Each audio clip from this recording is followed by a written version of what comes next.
जहां वर्ली के golden gun dance बार में एक पुलिस रेड की तस्वीर है। ये इस आदमी के पीछे, कहीं आप तो नहीं?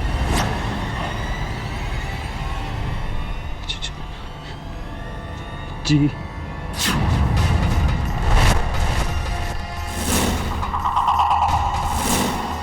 डांस बार की रेड में पकड़े जाना, आई एम श्योर ये एक अच्छी आदत है। नहीं, वो योर ऑनर, मेरे ऑफिस के कुलीग मुझे जबरदस्ती वहां ले गए थे। मैंने वहां जाके शराब नहीं पी सुलेखा, सच में मैंने सिर्फ कोल्ड ड्रिंक पी थी। लेकिन जब मैं वहां से निकलने लगा तो मेरा बैड लक देखिए, पुलिस की रेड वहां पड़ गई और मैं पकड़ा गया। मैंने कुछ नहीं किया, पता नहीं मेरे साथ ही क्यों होता है। Your honour, golden gun dance bar और आदर्श डांस बार के बीच 25 किलोमीटर का फासला है। इसका दीपा के साथ क्या कनेक्शन है? मैं कनेक्शन नहीं साबित कर रही केडी, मैं ये साबित कर रही हूँ कि भोली सूरत होने का मतलब भोली सीरत नहीं होता। सीरत और सूरत से बड़ा सबूत होता है प्रोसिक्यूटर साहिबा। योर ऑनर, अनफॉर्चुनेटली प्रोसिक्यूशन के पास छोटा सा भी सुराग नहीं जो ये साबित कर सके कि ब्रिजेश और दीपा की दुश्मनी थी और दीपा की मौत से ब्रिजेश को किसी तरह का फायदा था। मेरे पास छोटा सुराग नहीं, बहुत बड़ा सुराग है। ये लेटर जो पुलिस को कुछ ही घंटे पहले हाईवे स्टार मल्टीप्लेक्स की उस सीट पर मिला जिस पर ब्रिजेश बैठा था। क्या है ये खून से लिखा खत है मिलॉर्ड। बी डार्लिंग, 2 महीने हो गए और तूने अपनी बीवी को मेरे बारे में नहीं बताया। बताता है या मैं बताऊं? तेरे घर आकर। तेरी दीपा डार्लिंग।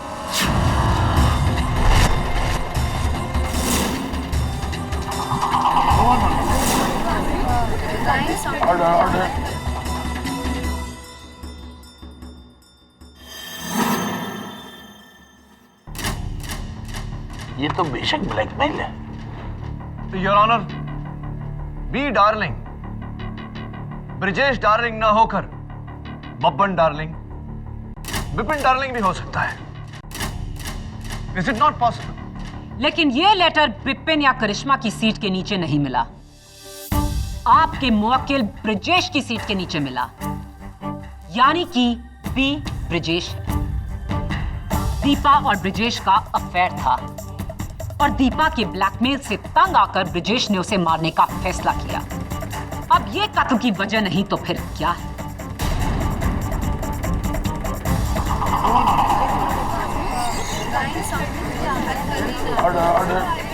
योर ऑनर, अब हर बात प्रूव हो चुकी है। कत्ल का औजार और कत्ल की वजह दोनों।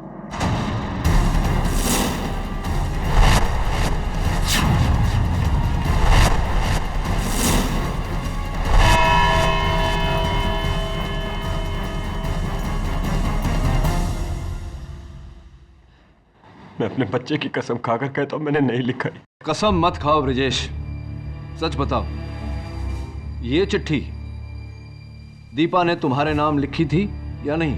Sir please, KD sir please मेरी बात का विश्वास कीजिए।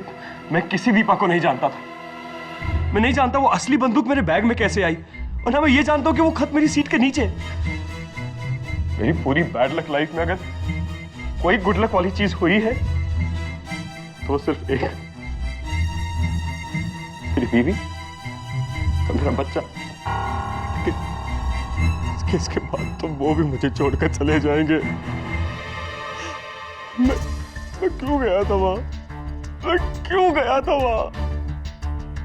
ब्रिजेश, ये बी डार्लिंग कौन है ये तो मैं नहीं जानता, लेकिन ये जानता हूं कि ये खत दीपा ने नहीं लिखा। कैसे केडी सर? ये देखो, इस खत में 2 डार्लिंग है, ऊपर बी डार्लिंग और नीचे दीपा डार्लिंग। ऊपर वाले डार्लिंग की बिंदी देखो, सिर्फ एक डॉट है, और नीचे वाले डार्लिंग की बिंदी सर्कल। साफ जाहिर है कि किसी ने असली नाम मिटाकर दीपा का नाम लिखा है। ये चिट्ठी दीपा ने लिखी नहीं। सर मैंने ये नहीं लिखा है सर। ऑब्वियसली ब्रिजेश, ये केस बहुत ही कॉम्प्लेक्स हो गया है। Back to highway star multiplex. तो आप सब उसी पोजीशन पर बैठे हैं जहां, या खड़े हैं जहां उस दिन थे जब गोली चली थी।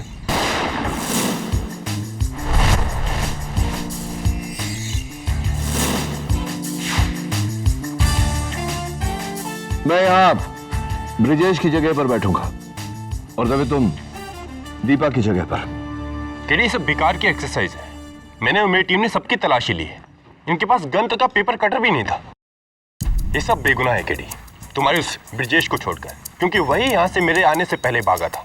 वही खूनी है। राइट दवे, लेकिन फिलहाल तुम दवे नहीं दीपा हो। Please sit down.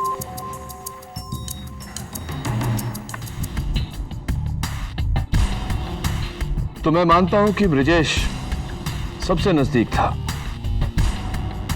लेकिन करिश्मा, तुम भी ज्यादा दूर नहीं थी।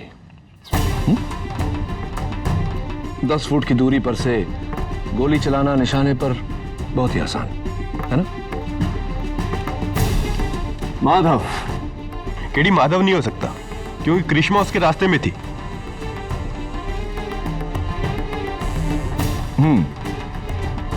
मानता हूं, पॉसिबल।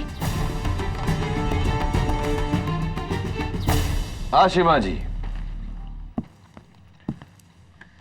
आइए जरा देखते हैं।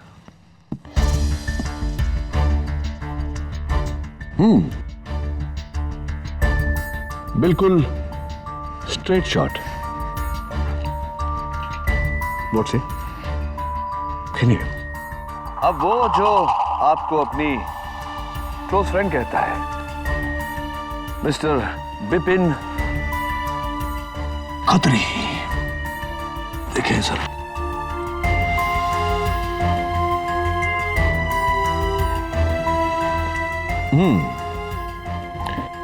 थोड़ा दूर है, एंगल भी थोड़ा मुश्किल है, लेकिन एक एक्सपर्ट निशानेबाज के लिए इतना मुश्किल भी नहीं। क्या कहते हो? डर क्यों नहीं हो भाई? वो जब प्यार किया तो डरना क्या। हाँ, खून किया हो तो तुम्हारा डरना जायज है।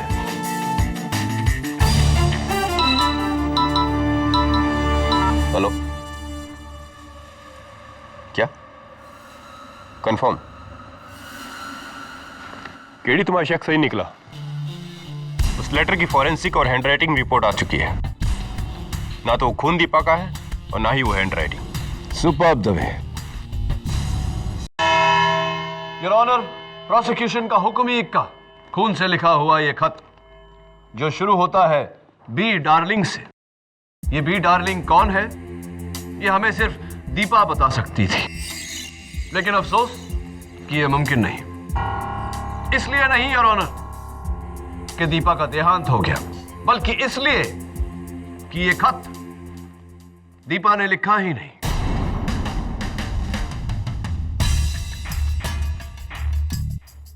योर ऑनर, मौका वारदात पर मौजूद सभी का ब्लड सैंपल्स लेने के बाद फोरेंसिक्स का यह कहना है कि यह ब्लड टाइप करिश्मा का है।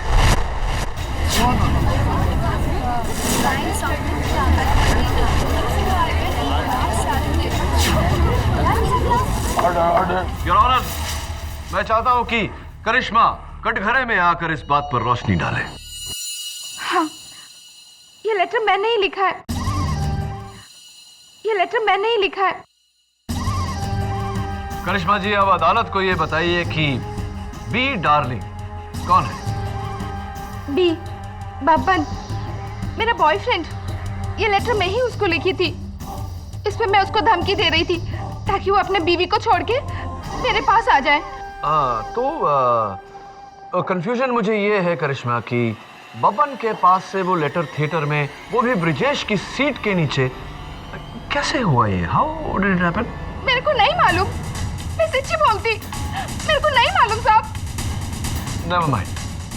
करिश्मा, ये बताओ, इस खत पर लिखावट तुम्हारी है ये तो हम जानते हैं, लेकिन इस खत के आखिर में दीपा डार्लिंग, ये तुमने क्यों लिखा? ये मैंने नहीं लिखा। ये लेटर मैंने उसको लिखी। लिखने के बाद लेटर के एंड में मैंने खाली जगह छोड़ दिया। मैं तो अपना नाम तक नहीं लिखी उसमें।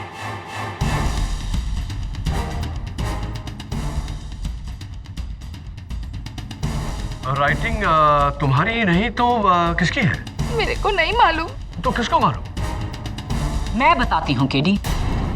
ये खत करिश्मा ने ही लिखा, लेकिन किसी बब्बन को नहीं, अपने डार्लिंग बी यानी कि ब्रिजेश को। ब्रिजेश का अफेयर दीपा के साथ नहीं, करिश्मा के साथ था। लेकिन मौत तो दीपा की हुई। योर ऑनर, ये ब्रिजेश की गलती से हुआ। वो मारना करिश्मा को चाहता था, लेकिन अंधेरे में गलती से गोली दीपा को लग गई। You must be joking, prosecutor. Your Honor, मैं प्रोसिक्यूशन को याद दिला दूं कि उस समय दीपा और करिश्मा दोनों की पोजीशंस कंप्लीटली अलग थी। यह मुमकिन ही नहीं। वो दोनों में कंफ्यूज हो गया होगा। कंफ्यूज तो आप हैं प्रोसिक्यूटर साहबा। नेवर माइंड, मैं इस कंफ्यूजन को दूर किए देता हूं। ब्रिजेश का दीपा और करिश्मा के साथ कोई ताल्लुक नहीं था। अगर दीपा उस थिएटर में किसी को पहचानती थी, किसी को जानती थी, तो वो है करिश्मा। करिश्मा ने ही फोन पर बात करने के बहाने उठकर दीपा को गोली मारी। करिश्मा ने ही अपना लिखा हुआ लेटर ब्रिजेश की सीट के नीचे रखा। करिश्मा ने ही अदालत में झूठ बोला कि उसने ब्रिजेश के हाथ में गन देखी। योर ऑनर, इट इज करिश्मा।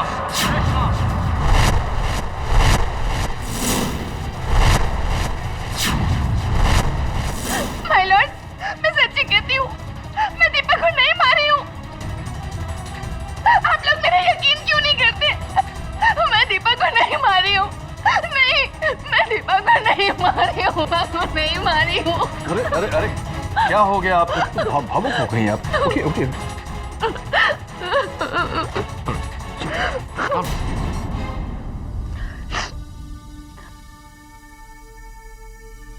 ये वही बैग है जो थिएटर में उस दिन आपके पास था? मैं देख सकता हूं सर?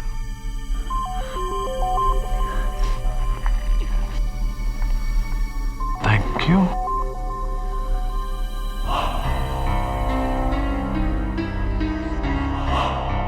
क्या देख रहे हो केडी? योर ऑनर, मैं आपका ध्यान अब इस बैग की तरफ आकर्षित करना चाहता हूं। यहां देखिए, दोनों तरफ पर बुलेट होल्स, यानी कि गोली इस बैग के आर पार चली गई। मतलब गोली करिश्मा के बैग से गुजरते हुए दीपा को लगी। इसका मतलब साफ है योर ऑनर, किसी ने गोली चलाई जिसका निशाना करिश्मा था। लेकिन इनकी किस्मत अच्छी थी, गोली ने इनको मिस किया, इनके बैग के आर पार निकली और दुर्भाग्यवश दीपा की जान ले ली।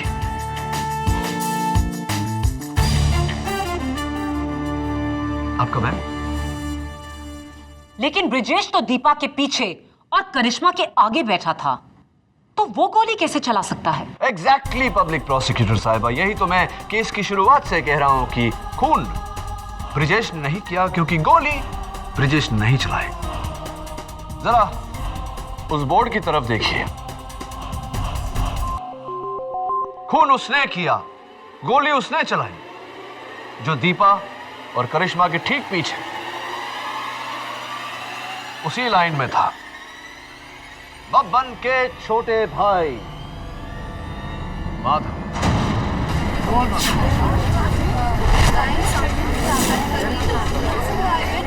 Order order. फंस गए ना माधव? तुम्हारा निशाना चूक सकता है, लेकिन केडी पाठक का निशाना कभी नहीं चूकता। मैं करिश्मा को मारना चाहता था क्योंकि बब्बन मेरा भाई है। करिश्मा की वजह से उसका वैवाहिक जीवन बर्बाद हो गया। मैं अपने भाई के घर को टूटते नहीं देख सकता था, इसलिए मैंने उसे अपने थिएटर की 2 टिकटें दी। मैं जानता था वो करिश्मा को जरूर देगा, और फिर मैंने उसे मारने का प्लान बनाया। तुमने गन लेकर फिल्म के उस सीन का इंतजार किया और थिएटर में अंधेरा होते ही गोली चलाई, लेकिन किस्मत की करिश्मा बच गई और बेचारी दीपा वो मारी गई। उसके बाद तुमने ब्रिजेश का पीछा किया, डाइव मारकर उसे जमीन पर गिराया। जमीन पर गिरने के कारण उसके बैग में जो टॉय गन था वो निकलकर बाहर गई। तुमने अपना दिमाग लड़ाया।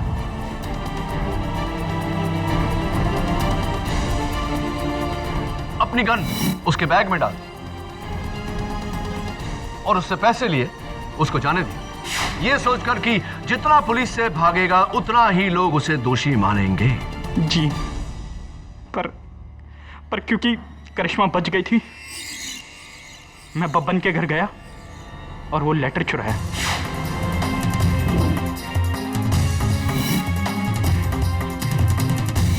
उसमें दीपा का नाम लिख दिया और लाके ब्रिजेश के सीट पर रख दिया और पुलिस को बता दिया, ताकि उस लेटर की जांच के बाद हम सबको यह लगे कि इस कत्ल में करिश्मा का भी हाथ है। एक तरफ से तो नाकामयाब रहे, तो तुमने दूसरी तरफ से करिश्मा से बदला लेना चाहा। Am I right or am I right? ये साहब तो बेकसूर है, इनका तो बस बैड लक था जो गलत जगह पे गलत इंसान बनकर आ गए। I rest my case, Your Honor. ये अदालत माधव पुरोहित को दीपा सक्सेना के कत्ल के जुर्म में गिरफ्तार करने का हुक्म देती है और साथ ही मुलजिम ब्रिजेश पारिक को इसी कत्ल के इल्जाम से मुक्त करते हुए उन्हें हुई तकलीफ के लिए माफी चाहती है और उन्हें बाइज्जत बरी करने का हुक्म देती है। The case is closed.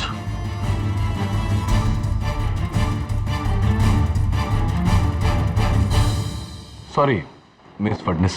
मुझे इंतजार है उस दिन का केडी, जिस दिन मैं तुम्हें सॉरी कहूंगी, तुम्हें हराने के लिए, और वो दिन बहुत जल्द आएगा।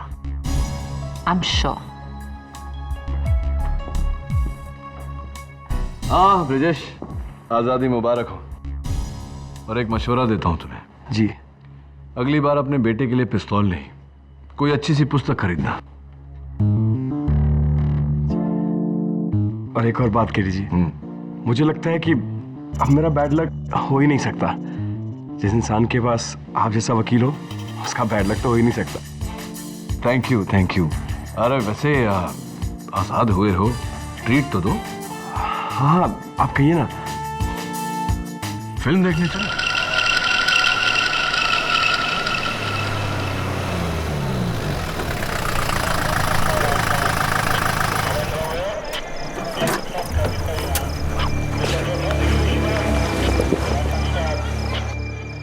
राणा, इस पांड्या खबरी ने तुझे यहाँ क्यों बुलाया? इस अम्यूजमेंट पार्क पब्लिक प्लेस पे बुलाया है। डरता है कहीं अकेले में ठोकना तुझ साले। वैसे तेरा कुछ भरोसा भी नहीं रहा, तुझ जैसा सरफिरा कुछ भी कर सकता है। कहाँ वो तेरा खबरी पांड्या?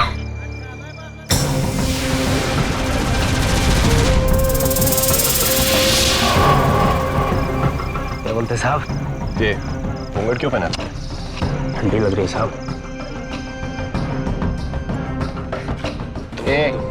ठीक से खड़ा रहे। बोलो। पक्की खबर लाया हूं साहब। रोकड़ा लाया हूं।